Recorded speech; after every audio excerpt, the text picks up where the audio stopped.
Howdy, everybody. I am glad you are back with me. I have actually chosen a different room to shoot my video in because I don't want to have, I seem to have a lot of distractions outside, and I just would like to just be able to talk to you without, there being audio issues or distractions. So anyway, here I am, and I am glad that you could join me today. I want to talk about a subject that I don't know. I've thought for a little bit. Do I want to do an end times video because it's a very controversial area that everyone seems to be, fighting about. There just seems to be a lot of controvert. It's controversial. This eschatology is so.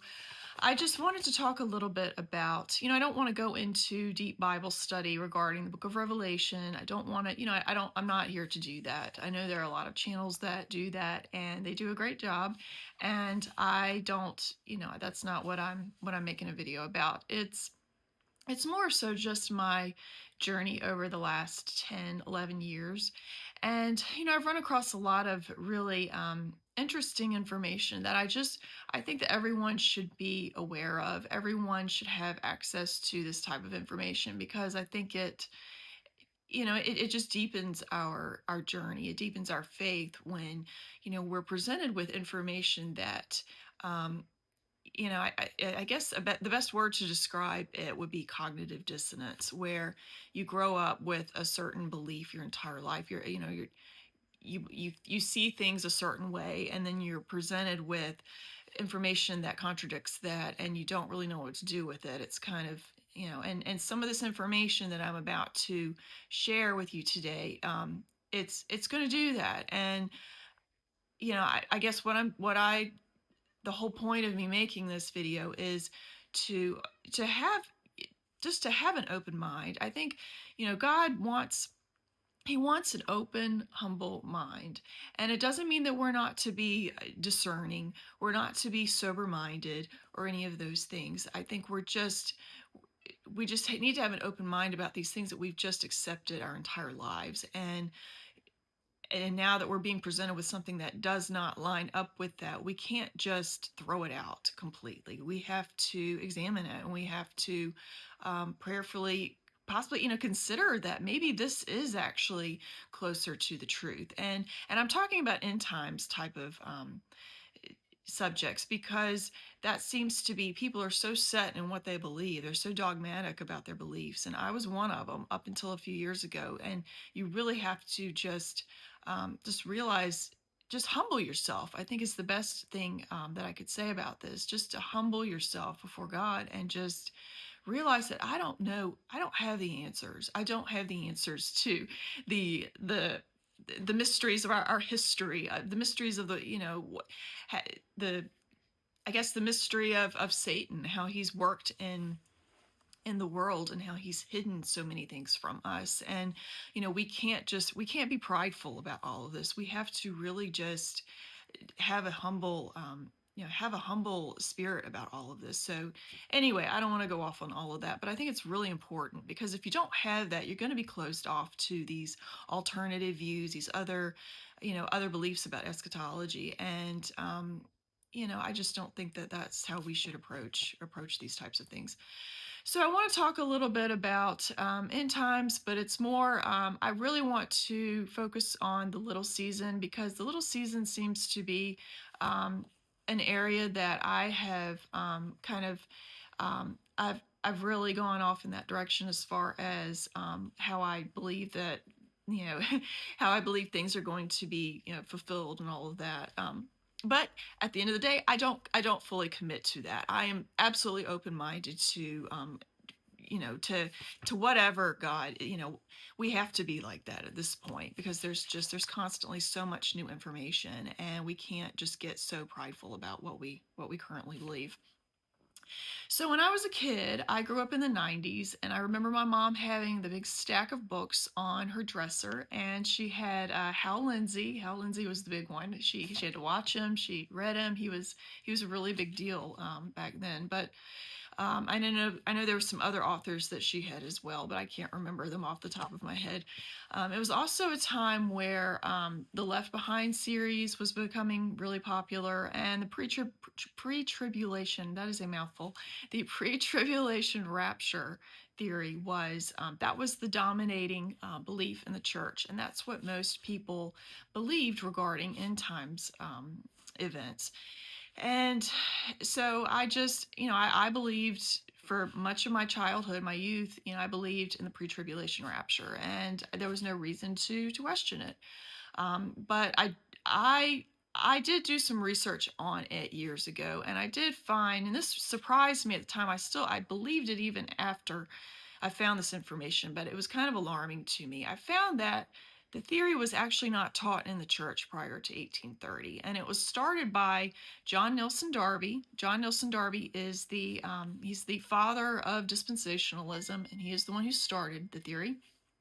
And it was um, he actually knew this young lady, Margaret MacDonald, who had a vision about the rapture.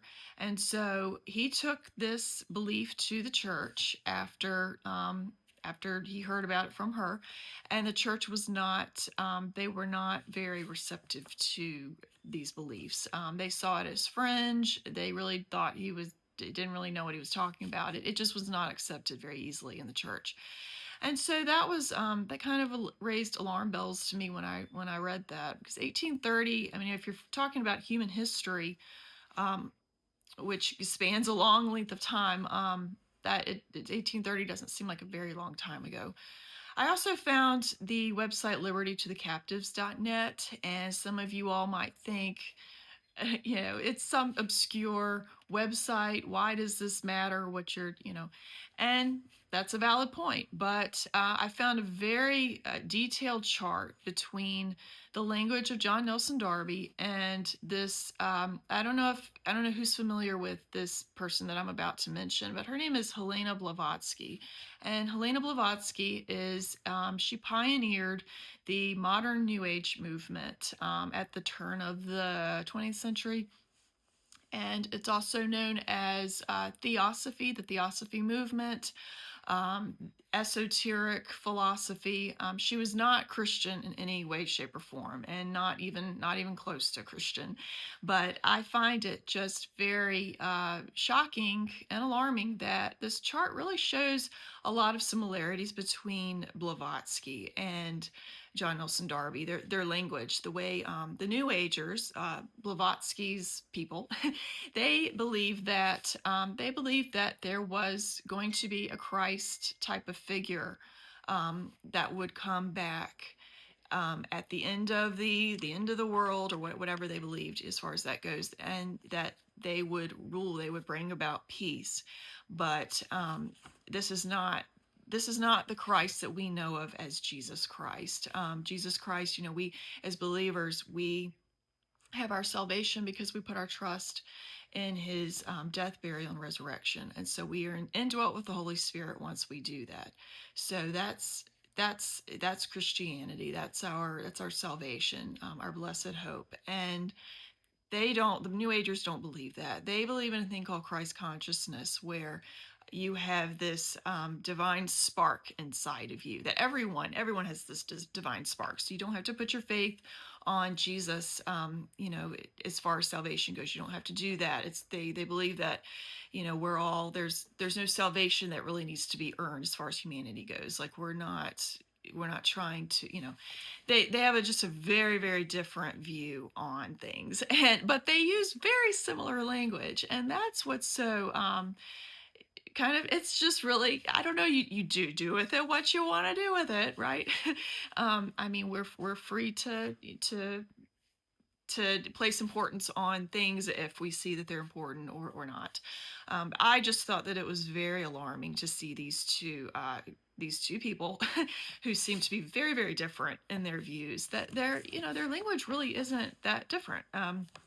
Like John Nelson Darby, for example, he believed in the pre-tribulation rapture. So these believers would be taken away, they would be taken away in the blink of an eye. And Helena Blavatsky, they believed that Christians were to be taken away also, but they saw it as more of a cleansing action. So Christians were seen as just a bunch of stupid caveman type of people who they have to put their faith in some big Santa Claus guy in the sky, and that they believed that it was more of, okay, well, they're going to be left behind, everyone else is going to ascend, they're going to evolve, they're going to evolve consciously, but the Christians were going to be left behind.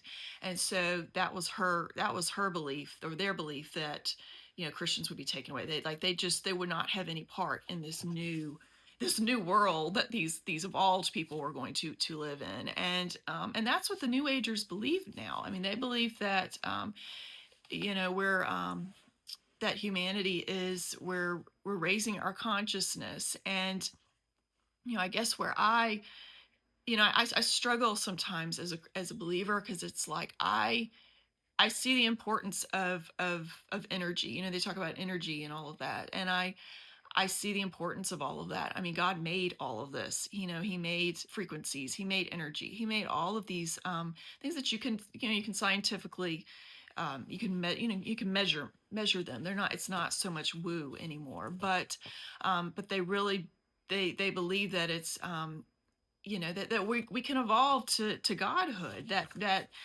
God is inside of man. It's just like the lie in Genesis, where ye shall be as gods. It's this forbidden knowledge that that's what they believe, that we ascend through a forbidden knowledge, and that everyone else, these Christians who we're just too simple, we're just too, anyway, that's their belief. So I've just found it really, really surprising to see such similarities in the language of two people that you really wouldn't think would be similar that way. But anyway, it's up to you. You can use your discernment as far as what you want to do with this information. I will also mention, there was also a lady. She had a website or blog, and she's been doing this for a really long time. Her name is Constance Cumby, and if you want to know about the dangers of the New Age movement, she has a really good. I will link her information for you in the description below. But she's been exposing the New Age movement for a very, very long time. I mean, gosh, probably the last 30 years or so.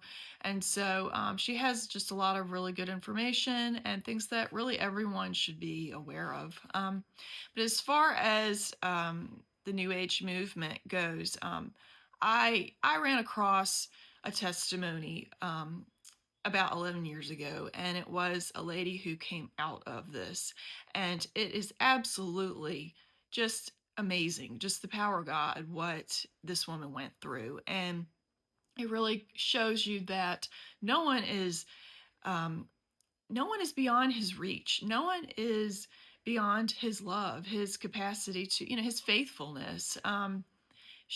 I'll tell you about the woman. Her name was Carolyn Hamlet, and she grew up in one of these, I guess they're like the bloodline, certain bloodlines, certain families where they are connected, highly connected, and they're in all kinds of different organizations and groups and in the throughout the world. And so they're very hidden. They're not who you think would be in charge of these, you know what I mean? Like they're really, really highly connected people. And they at the end of the day, they don't run things. She bluntly says in her interview, she says that there are ascended beings, spiritual beings that run the show. They are the ones who are actually guiding humanity on Earth to bring about what they want to bring about. They're this world peace type of thing. And they've been doing it for a very long time. She said that her mom was involved in Lucius Trust. She was involved with the United Nations. And she was under the impression, that's the kicker here. It's like these people from a very young age, they are taught that they're serving God. They actually believe that they're serving God. And her mother was under this impression for many years that she was serving God. And they're deceived. They're clearly deceived. But her mother, I don't know if she ever got saved, but I think she found out the truth eventually, from what Carolyn says. But Carolyn's life is just crazy. I mean, it's just crazy. It's just crazy what she went through, and her life was actually really in danger for a while, quite a while. She left in the 1980s, and this was after they showed her clearly who she was serving. Um, you get to the top, it's like all of these secret societies that we hear about all the time. But once you get to the very top, they show you who you're serving. It's not, you're not serving God. You're serving Lucifer, and we know Lucifer is Satan, from the Bible, and that Satan is Jesus Christ's enemy, and they actually tell you that. They tell you that Jesus is the truth. That you find out all of this, that you are actually serving the darkness, and they show you that at the very top. There's no illusion anymore. There's no you're just not deceived anymore. You clearly know who you're serving. And so once they did that for her, she knew she had to get out. And so, and she said it was absolutely by the power of God. He showed her.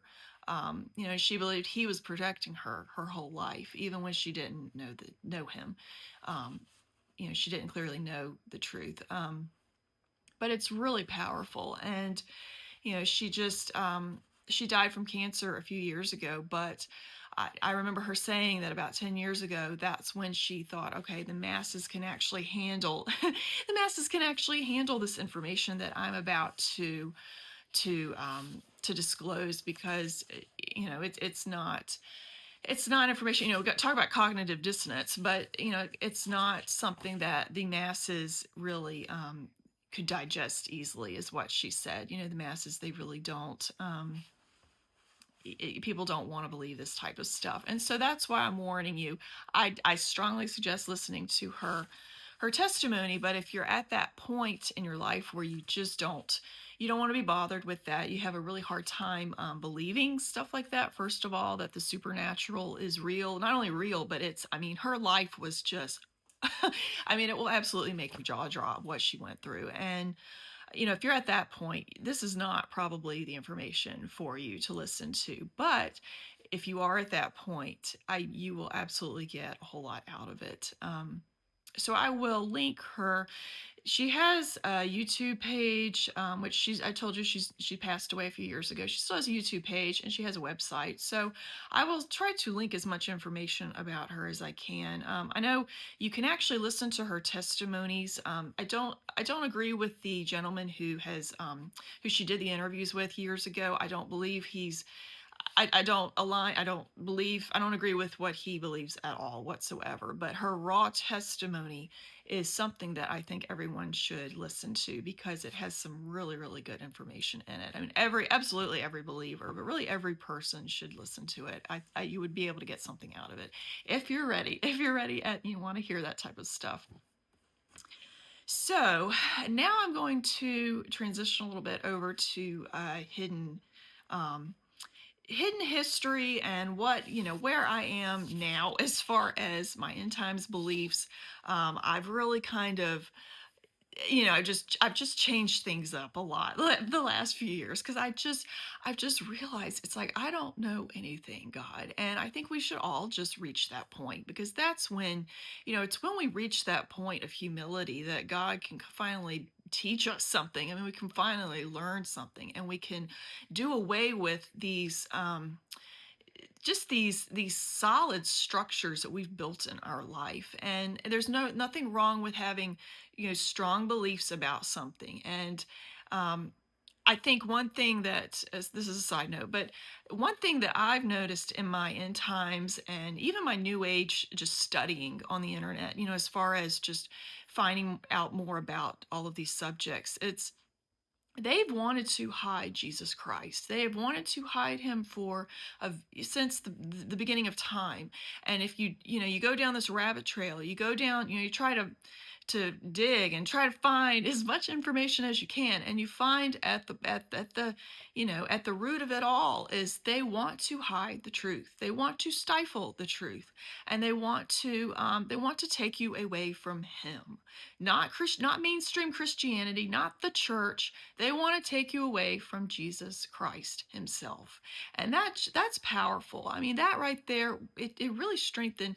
I know for me personally, it strengthened my faith when I found that they were just so hell bent on taking you away from the truth and not having you not know who you who you are. I mean, it's just that is. I mean, you want to talk about lies. I mean, that's the mother of all lies. I mean, we have so many conspiracy theories that people are always trying to prove or disprove. And, what are they lying to us about now? And that is the mother of all conspiracies, is them hiding Jesus Christ, them hiding, the truth. And it's really, I mean, that's the crazy part. It's, and I've heard this from other people. It's like they set down this road to disprove Christianity, to disprove that Jesus is who He says He is. And no, it's the exact opposite. The deeper you go, you realize, wow, like this is the truth, and it just really solidifies your faith. And I don't know, I'm just going off on a tangent now like I do sometimes, but anyway, so I believed the pre-tribulation rapture for, my youth, my childhood. That's, what else would you believe? There was nothing else to believe. But, I was seeing, I it just, like, I would hear people say, well, you think you're going to get out of the world before things get really bad. You should really think about that. Why are all these people stuck here when going through the worst time that's supposed to be in human history, but you get your 777 jet out of here, and so that really started weighing on me. It was like, okay, well, that they kind of have a point. It was like this fear took over, and so I transitioned my beliefs to pre-wrath, I think, at that time, because I was really starting to. That's when I was really starting to just dig into the Bible. Okay, what does the Bible actually say? And so I was just trying to dissect Scripture. It's like I would look at script, these lines of Scripture. Okay, this event, it's going to happen right now, and I would have to dissect it so much, and I just had a real fear during that time. It was like I didn't have any rest. I didn't have any joy, because I was just trying to tear apart the Bible, and just I was trying to find some some hardcore, an event. Okay, what are we looking at? Is it in this line or that line? I just it was just I just remember it being just a very, I hate to say fearful, but just anxious. I just lived in anxiety because I was always just trying to dissect things. I wasn't just resting and just kind of just letting go of that control. Maybe it's a control thing for some of us. We just feel like we have to, well, when is it going to happen? When's it going to happen? When's it going to happen, God? And so I was doing all of that. And if you think about it, the pre-wrath position, it does not really line up very well with the theory of imminence, which says that Jesus can't return. He can return at any moment. That's imminence. But the pre-wrath position really doesn't do that, because you're looking at the Bible like, well, all of these things have to happen. Like he can't just come out of the blue. Like all of these events have to happen before anything actually happens. So I did that for a while, and I think we got to 2020 and the pandemic happened, and that's when the years following that was when I really started just letting go of things. I think for a lot of people, just the pandemic and not understanding, why is this stuff happening? What is really going on behind all of it? And just understanding that so many things are just out of our control. I mean, a lot of things are out of our control, and we really have to just learn to um, just have that wisdom. I think that wisdom comes once we let go of our control, of just having to control or just know everything, that's gonna come about. But anyway, around that time is when I ran across the little season theory, and this is also referred to as partial preterism. And I at first I was just like, wow, that's really out there. That's like not it like anything that I've ever been taught in my life. And just wow, like wow. And I really didn't know what to do with it at first, but I warmed up to it after that. And now I'm at the point where there's a lot of evidence, like a lot of evidence that Jesus has returned already. And I'm going to get into the little season theory now. Their scriptural proof verse is from the book of Revelation. It's chapter 20, verse 3. And this is where it says, after that, he must be loosed a little season. And he in this verse is referring to Satan. Um, so that's their big scriptural proof is Revelation 20. Um, and then you go to full preterism, and full preterism believes that everything has been fulfilled, and they believe even including the New Jerusalem, the judgment. We're already living in the age to come, and they believe that all of that was fulfilled when the temple was destroyed, the destruction of Jerusalem in AD 70 or AD 76. It was around that time. They believe that it was all fulfilled then, and that is both the little seasonist and the full preterist believe that. So, already living in the age to come. That's a lot to chew on. So I can't personally say that I'm there now. I'm not going to commit. Like I said, I'm not going to commit to one view because things change, and we're not talking about a salvation topic. So I think that's, like I said at the beginning, if it's not a salvation issue, I think that we really need to remain open-minded about things. But the little seasonists, they believe that we are, I guess it's probably about 90% fulfilled, that we're still waiting on some of the very last events to happen. So that's where full and partial preterism differ. But they both look at these, identifiers, these time indicators, I guess is what they're called, the coming soon, at hand, near. The time is near. The judge is standing at the door. The end of all things is at hand. They believe that these time indicators should be taken literally. And so, they say, well, if scripture says the events were near and they're talking to their original audience, then they're talking, it's events that would have occurred in the first century, not thousands of years later. And they have a very good point. Like, why would they be speaking to people much later in the future? That does not make sense. And then they also, like, for example, Jesus coming, they tie it to the judgment on Jerusalem. So it says in the Gospel of Matthew, it says, you will see the Son of Man coming on the clouds. And the preterist argument for that is, well, coming in on the clouds, that's Old Testament judgment language. And you see that in the book of Isaiah, from chapter 19, verse 1, where God comes against Egypt. And so some of them, not all of them, but some of them actually see his coming as interpreted as a spiritual judicial coming in AD 70, not a visible bodily return. And you can't narrow everyone into this group, because there are people that believe that, yes, the Jesus has returned, but he came back physically. Some people actually believe that there was a physical kingdom.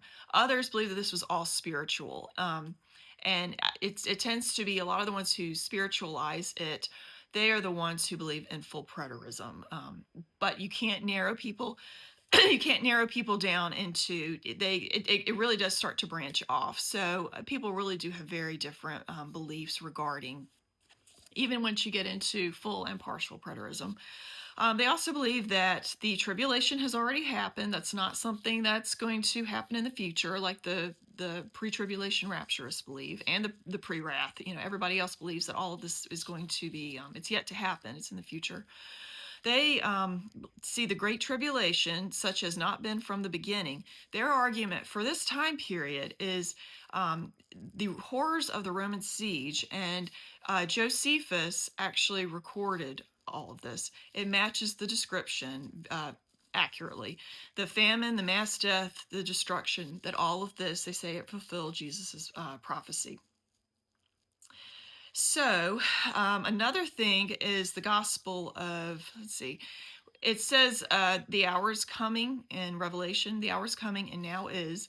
The preterist argument for that is resurrection is seen as a spiritual, is seen as new covenant life rather than physical bodies rising.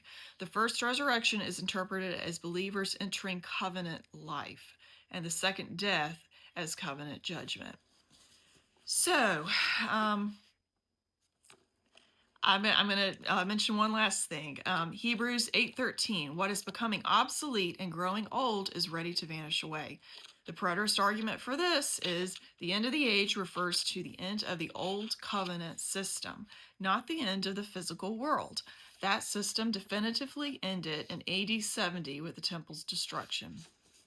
So again, they see it as the end of the old covenant. We're not talking about, the physical world. So it's a lot to think about, and I'm just presenting this information to you because it's not a mainstream, it's not a mainstream belief, but it's really, it's catching a lot of traction. A lot of people are looking into these alternative theories more, and like I said, we need to have an open mind.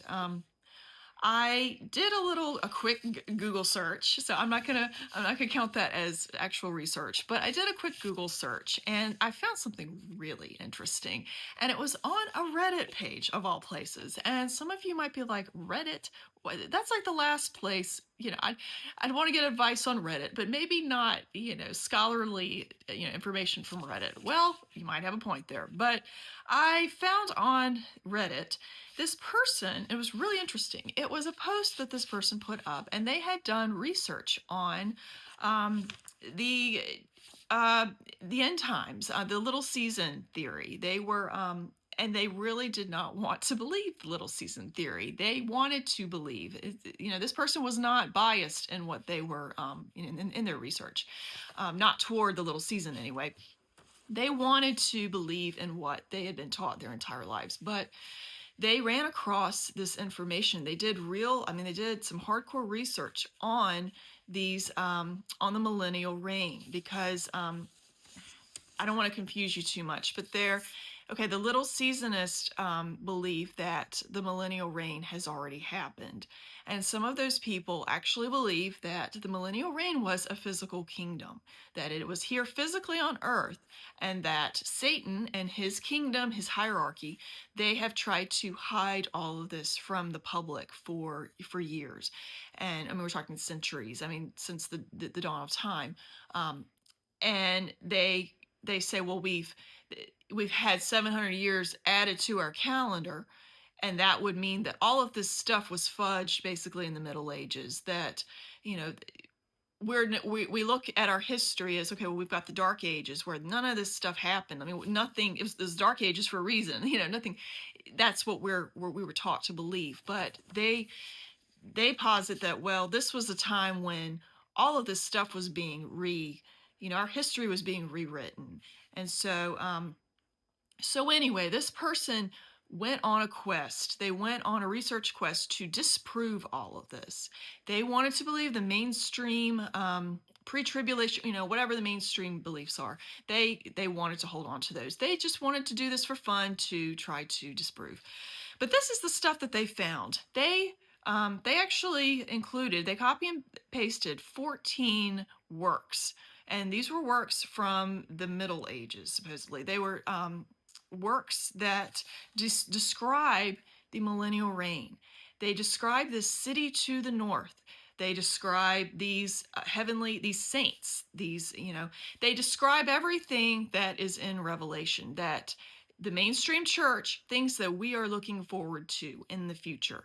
These works from the Middle Ages describe this stuff. And I will read to you a couple of these. This is stuff that they found, this person who did the research, who on the Reddit post. The first, I do not want to butcher the names of these works. I will do the best I can to pronounce these words, but I will read these for you now. The first one it's called Mundus Subterraneus, and this is from the year 1665, and it was written by, the last name is listed as Kircher. The northern Jerusalem sits at the point where celestial light, or an aurora, touches the earth. Its walls, constructed of crystal that captures and amplifies light, extend 33 cubits in height. 12 gates permit entry, each aligned with stellar configurations marking the hours when transport between worlds is possible. Within dwells a community of the transformed faithful, governing terrestrial affairs during the millennium of Satan's bondage. And the description underneath this says reports from northern expeditions describing the heavenly city beyond Thule. And from what I understand, I don't know much about Thule, but from looking it up, I guess it's the North Pole, or that region of the world. I guess that was what it was anciently referred to as Thule. And it says, it has a restriction note below it, and it says that it was sealed by Pope Urban VIII in 1632. So I found that really interesting. And I will read to you one more. This is from the Descriptio Civitatis Sanctorum in Hyperborea. And from what I understand, this is from a gentleman named Mercator, I think that's the last name. I think that's how you pronounce it. And John Dee. This was a correspondence that took place supposedly in 1577. It says, the city at the northern pole, as described in the ancient Inventio Fortunatae, stands upon the black rock, or the Rupus Nigra, which draws all compasses to itself. According to ecclesiastical records I was permitted to view in Rome, this city was established during the millennial reign that began after the sun's darkening in 536 AD. Its structures incorporate technologies beyond current understanding, including perpetual illumination and atmospheric modification. And the description for this, architectural plans and descriptions of the city of the saints in the far north. Okay, so, and it has, in parentheses, it has 650 to 800. So my thinking is, okay, it was actually written in 650 to the year 800, and this was, I guess, discovered. I'm not really sure why the 1577. Anyway, it was referenced in Mercator's letters to John Dee, and this was the year that's listed as 1577. So what I'm thinking is,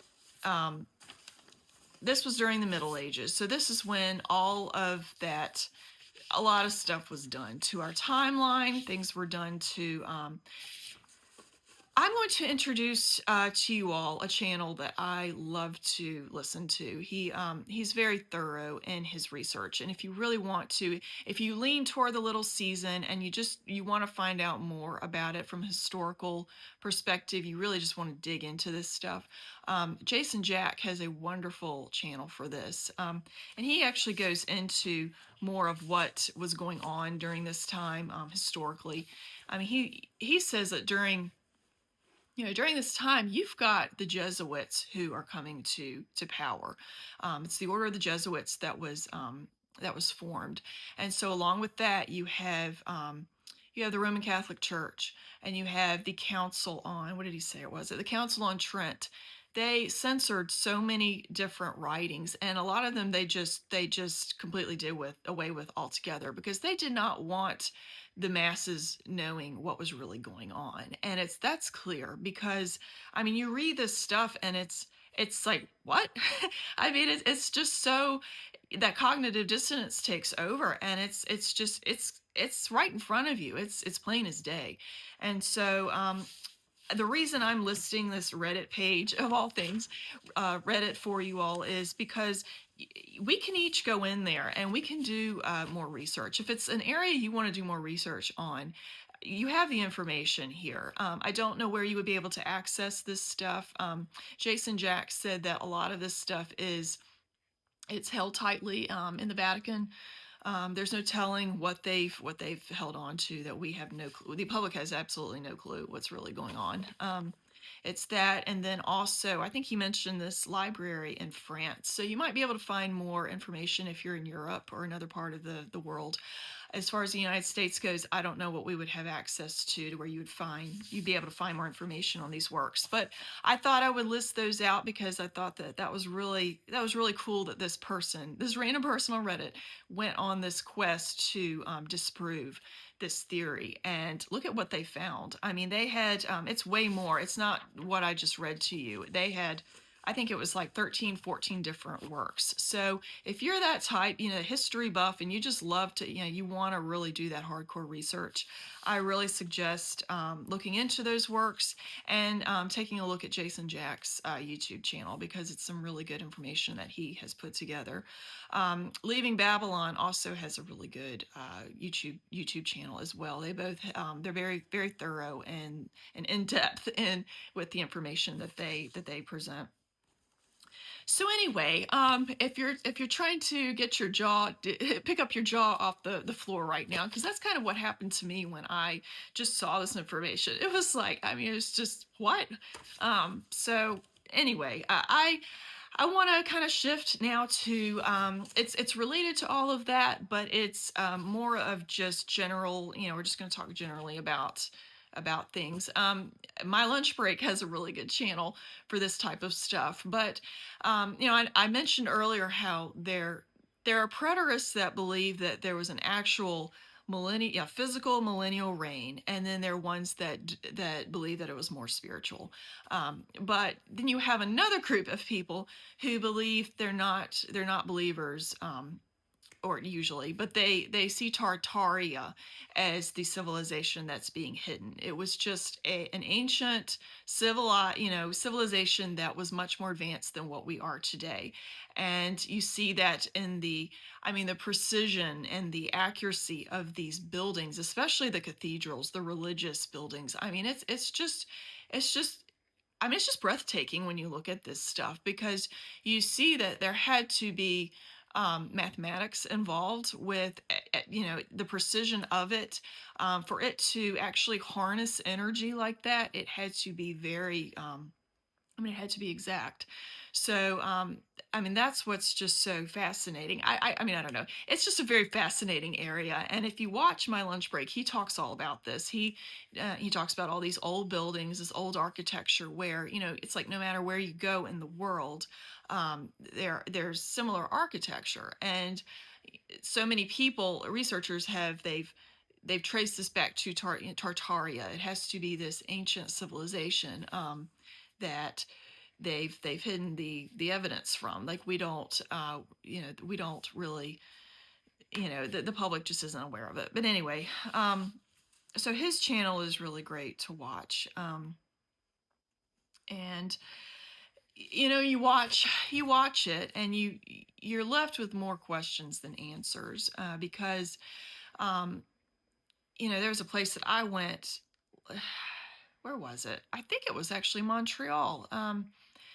You're left with more questions than answers, because you'll walk through some of these places, some of these cities, and you'll see things that look very like Egyptian, like it's something out of ancient Egypt, and then you'll see something that's very Roman looking, and then it's kind of like everything's just kind of a hodgepodge sometimes, and you're really kind of like, well, maybe the world civilization, maybe the cities, the ancient world was a lot more connected than what we are led to believe.